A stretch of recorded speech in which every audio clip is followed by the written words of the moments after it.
번째가 이제 그렇게 하는 거고, 두 번째는 사실 어떻게 보면 우리가 가장 고민을 하는 거죠. 자본정책에서는. 어떻게 하면 자녀 지분을 올릴 수 있을까? 그렇죠? 그래서 자녀의 지분을 높이는 방법. 근데 자녀의 지분을 높이는 방법은 높이면 이제 균등 배당을 해도 효과가 큰 거죠. 높이려면은 자녀 본인의 이제 지분을 높이는 방법도 있고, 또 자녀가 우리 이제 관계에서 많이 활용하잖아요. 그래서 자녀가 주주인 회사, 안 되면 만들기도 하죠. 우리가 흔히 뭐 홀딩스라는 말을 많이 쓰잖아요. 뭐 홀딩 컴퍼니, 홀딩스 이렇게 해서 많이 활용해요. 근데 비상장 주식도 요즘 많이 합니다, 실제로. 그래서 자녀 법인의 지분율을 높여서 균등 배당했을 때 효과를 극대화하는 거죠, 실제로. 그 방법이, 이거는 이제 저희가 작년에 했었는데, 실제로 주식가치 평가에 보면은 이제 순자산가치 평가 로직을 한번 살펴보시면은 쭉 이제 내용이 나오죠. 뭐 아시겠지만 우리가 뭐부터 시작해요? 순자산가치 평가할 때 제일 먼저 자산에서 부채를 빼고, 그렇죠? 자산에서 부채 빼고, 뭐 여기 안에 이제 조정하는 사항들 많이 있죠. 그리고 영업권을 이제 이렇게 나오면 영업권을 포함해가지고 영업권을 포함해서 실제 이제 순자산을 도출하게 되잖아요. 근데 이 안에 가장 큰 포지션을 차지하는 게 실질적으로 우리가 검토를 해보니까 뭐예요? 미처분 이익잉여금이에요. 100억 이상인 회사도 있어요. 어떤 회사는 순자산이 예를 들어서 110억인데 잉여금 100억인 회사도 있어요. 실제로. 그러면 우리가 주식가치 평가의 로직을 지금 제가 여기 넣지는 않았지만 보시면 쭉 보면은 조건을 달 수가 있게 돼 있어요. 어떤 조건이냐면, 그래서 여기 표시해 놓은 게 신입주주라는 게 신입주주. 기존 주주는 안 되고 처음 들어오는 주주가 나는 지금까지 쌓여있는 배당은 받지 않겠다. 잉여금은. 앞으로 쌓인 것만 받겠다. 이러면은 시가평가할 때 기존에 쌓여있는 잉여금 빼게 돼 있습니다. 지금 이제 오늘 돌아가셔가지고 한번 그 상등세법상 순자산까지 평가하는 항목이 있어요. 거기 쭉 보시면 거기 나와 있어요. 그래서 실질적으로 주식을 막 발행하고 이런 데들은 많이 활용해요. 그래서 이렇게 보면 거기에 기존에 쌓여있는 처분 안 된 잉여금은 빼고, 그러면 사실 우리가 손익가치가 별로 없는 회사인데 순자산가액이 높으면 순자산가액의 80%가 하한이잖아요. 더 이상 주가를 내리기 어려워요. 근데 만약 잉여금이 거기서 쏙 빠진다 그러면 엄청난 이제 주가에 효과가 있죠. 작년에도 해보니까 실질적으로 거의 뭐 하프까지는 안 떨어졌어도 거의 많이 떨어졌어요. 그래서 실제 이런 것들을 한번 고민해 볼 수 있는 거예요. 대신에 이때 제일 중요한 건 주가 평가죠. 주가 평가고, 그리고 이거는 정말 작년에 고민을 많이 했는데요. 종류 주식으로만 가능합니다, 실제. 그래서 우선주로만 가능해요. 조건부 우선주. 그래서 이거는 대부분 자녀가 들어와 있을 거기 때문에 자녀 법인이 있다거나, 그럼 법인도 이제 신입주주로 들어올 수 있기 때문에, 그래서 반드시 이제 신입주주인 경우, 아니면 자녀가 지금 주주가 별로 없으면 뭐 소각해버리고 실제로 다시 신입주주로 들어올 수도 있겠죠. 그래서 신입주주인 경우 왜 초과배당 효과냐 하면은 지분율이 지금 시가로 하면은 5%밖에 못 주지만 예를 들어 그렇지 않다 그러면은 거의 한 15%, 20%를 줄 수 있거든요. 그래서 그런 효과를 가져올 수 있도록 또 전략을 짤 필요가 있다라는 게 이제 의견입니다. 그래서 거기에 또 하나가 뭐냐면 여기 주식가치 이제 조정을 통해서 저가 증자를 하는 거죠. 대부분은 시가가 없어요, 우리는. 시가가 없어서 사실 이제 실질적으로 시가를 형성하기도 하죠. 비상장 기업도. 근데 대부분은 없기 때문에 현행 상증세법상 보충적 평가 방법을 활용합니다. 그러다 보면 순자산 가치 평가할 때 조건부 평가를 통해 가지고 주가를 낮출 수 있어요. 근데 이제 그렇지 못한 데도 있더라고요. 손익가치가 너무 높아가지고 실질적으로 이번에 시뮬레이션 했더니 손익가치가 너무 높다 보니까 순자산 가치에서 잉여금을 빼도 효과가 별로 없는 데가 있어요. 그래서 결국은 조정된 주식가치, 우리가 그냥 일반적으로 하는 보충적 평가액보다는 조정된 주식가치로 실제 조건부로 증자에 참여하는 방안도 있을 수 있다는 거죠. 그래서 여기는 자녀거나 혹은 자녀가 주주인 회사에서 활용할 수 있겠죠, 실질적으로. 그래서 자녀가 저가로 참여할 때는 반드시 이제 자금 출처가 있어야 돼요. 그러니까 만약에 자녀가 작년에 차등 배당을 많이 받아서 돈이 많아요. 그러면 실제 자녀가 직접 참여를 못 합니다, 사실은. 나는 주주기 때문에. 그러면은 우리가 자녀 회사를 하나 만들거나 기존에 있다. 그럼 그 회사에 가수금 넣고 사실은 그 돈을 증자 재원으로 쓰면 실제 주가가 그 주식 비율이 엄청나게 희석되겠죠, 사실은. 그래서 그런 것도 한번 고민해 볼 수 있다는 거죠. 이제 작년에 차등배당 끝났으니까 이제 앞으로는 뭘 해야 되나가 아니고 작년에 받은 차등배당 자금을 앞으로 어떻게 좀 활용해가지고 주식의 지분율을 좀 높일까? 사실은 오히려 이제 그런 전략을 좀 가셔야 돼요. 그래서 자녀가 주주인 관계회사를 통해서 저가 증자에 참여할 수도 있습니다. 물론 여기서 제일 중요한 건 조건부 유승증자이기 때문에 종류 주식으로 반드시 해야 되고요. 그리고 또 하나는 신입 주주여야 돼요. 거기 보시면 순자산 평가 거기에도 신입 주주란 말을 써놨을 거예요, 아마. 신입 주주인 경우만 이게 가능한 거예요. 그리고 또 하나가 이제 보면은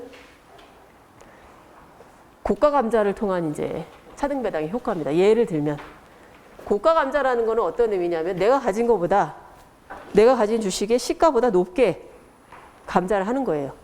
그러면 과연 증여세를 내야 될까 말아야 될까? 혹은 뭐 부당행위에 걸릴까 말까? 뭐 이런 문제들이 있어요. 그래서 실제로 고가 감자에 대한 상증세법상 규정은 없습니다. 실제. 고가 감자에 대한 규정은 딱 하나 있어요. 우리가 시가평가를 했는데 액면보다 낮아. 굉장히 낮아요. 근데 액면으로 이제 준 거예요. 그러면 고가를 준 거잖아요. 시가가 액면보다 낮을 때만 고가에 대한 이익의 증여가 생깁니다. 실제. 그래서 여기 보면 고가 감자를 통해서 효과네요. 초과배당의 효과를 가져올 수 있을 것입니다. 소득세만 납부하고 증여세를 안 내니까. 그게 이제 요 뒤에 나오는데 감자, 소각에 대한 어떤 과세 문제는 뭐냐 하면 지분율대로 했느냐 안 했느냐죠. 그렇죠? 지분율대로 또는 평가액대로 불균등한다 그러면 평가액, 우리가 흔히 말하는 시가대로 하면 문제가 없어요. 어떤 문제가 없냐? 증여세 문제가 없다는 거예요. 네, 누구도 이익을 안 보니까. 근데 평가액보다 저가로 하거나 혹은 고가로 하면 누군가 이익을 보는 사람이 생기기 때문에 실제 증여세와 의제배당에 대한 소득세를 고려합니다. 실제로. 근데 이제 증여이익은 이제 상증세법상 보면 시가보다 저가로 소각하는 경우를 원칙으로 하고 있어요. 시가보다 저가로 하는 경우, 그리고 예외적으로 이제 하는 거는 시가가 액면보다 낮을 때 시가보다 고가로 하는 경우, 대부분 액면으로 하거나 액면 이상으로 하거든요. 그래서 그런 경우에 이제 규정을 하고 있어요. 그러다 보니까 대부분 시가가 액면보다 높아요. 그렇죠? 높기 때문에 그 시가보다 더 많이 예를 들어서 대가를 주고 소각했다 해도 증여이익이 안 생긴다는 거예요. 그래서 이게 예를 들면 이제 이건 많이 이제 예시를 드는 건데 10만 원인 주식을 만 원에 소각을 하면 실제로 남은 주주는 10만 원짜리를 만 원에 소각해 버렸으니까 싸게 남의 주식을 소각한 거잖아요. 그럼 내가 이익을 보는 거예요. 10만 원짜리를 만 원에 소각했으니까 남은 주주가 이익을 보는 거죠. 그래서 남은 주주가 특수관계에 있으면은 증여세를 과세하는 거예요. 이게 이제 저가 불균등 감자예요, 이게. 그쵸? 근데 고가로 이제 했다. 이거 저가는 무조건 이제 생기는 거예요. 근데 고가로 만약에 감자를 했는데 의제배당으로 과세되는 경우는 언제냐? 딱 한 가지예요. 언제냐 하면 우리가 시가가 예를 들어서 여기 나온 예시를 들어볼게요. 시가가 5,000원. 너무 손실이 많이 나다 보니까 자본 잠식돼 갖고 시가 5,000원이에요. 근데 액면은 만 원. 근데 만 원에 대부분 이제 소각 많이 해요. 그래서 여기도 보겠지만은 시가와 액면 이렇게 하면은 시가가 5,000원인데 만 원에 소각했으니까 5,000원만큼 이익을 본 거죠. 소각한 사람이. 그렇죠? 그래서 여기 보면 5,000원에 대해서는 증여세를 과세합니다. 증여세. 소득세는 사실 없어요. 차익이 없잖아요. 내가 취득한 거하고 의제배당에 대한 세금은 없어요. 그렇죠? 근데 요거보다 시가는 액면보다 낮은데 실제로 2만 원, 여기는 얼마로 제가 해놨나요? 5만 원.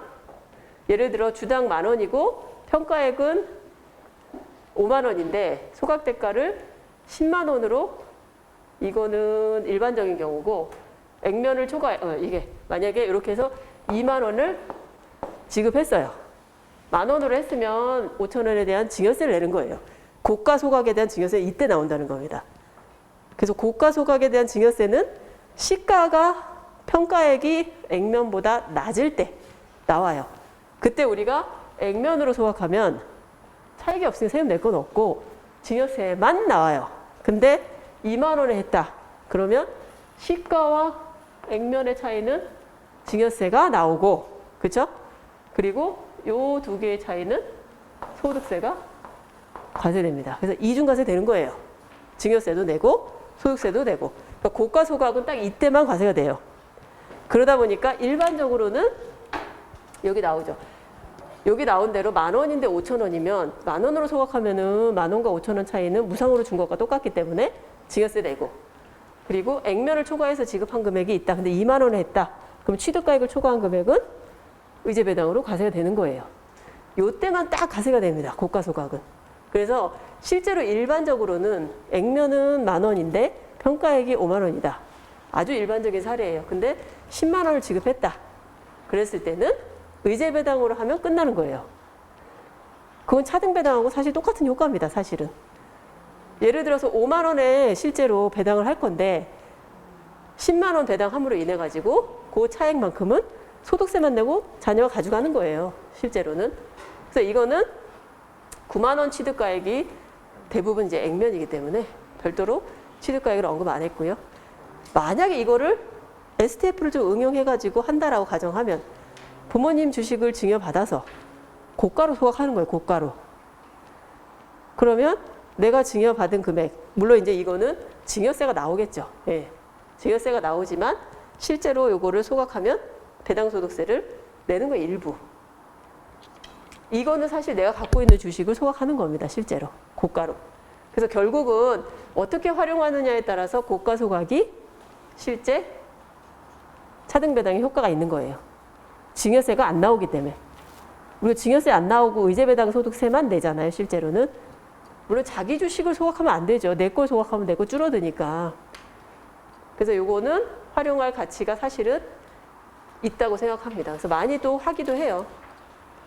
그래서 결국은 상증세법에서는 여기 나온 대로 평가액이 액면 이하인 경우를 제외하고는 고가 소각에 대해서는 아예 규정이 없어요.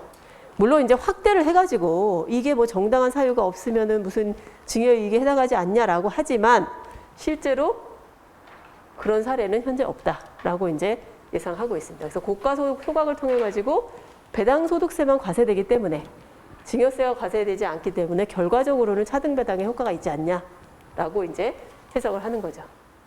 그리고 이제 마지막을 보면 여기 앞에 나열한 것 중에 기타. 사실 이거는 뭐 올해 내년에 꼭 해야 돼요. STF를 통해 가지고 사실은 아직 안 했다면 자녀 지분율을 높여야죠. 실제로. 그렇죠? 그래서 요거는 활용에 어떤 여지가 있다고 봅니다. 그래서 STF를 끝난 게 아니에요. 2023년. 2023년이 돼도 사실은 1년 지나서 하면 돼요. 예. 그리고 그거는 엄밀히 따지면 양도기 때문에 소각에도 해당될까는 좀 물음표입니다. 사실. 기재부에서도 뭐 양도를 기준으로 했다라고 했고, 근데 실제로는 양도면은 우리가 또 이제 더 그걸 활용할 수 있는 건 뭐냐면 양도면은 대부분이 뭐죠? 부당이익계산 부인이 걸려요. 내가 증여받아가지고 양도를 하면 보통 3년 기간 내에 하면은 부당이익계산 부인에 걸릴 수 있는데 아예 그거를 일단 증여받아서 회사에 파는 거에 대해서 허용을 한 거예요. 어떻게 보면.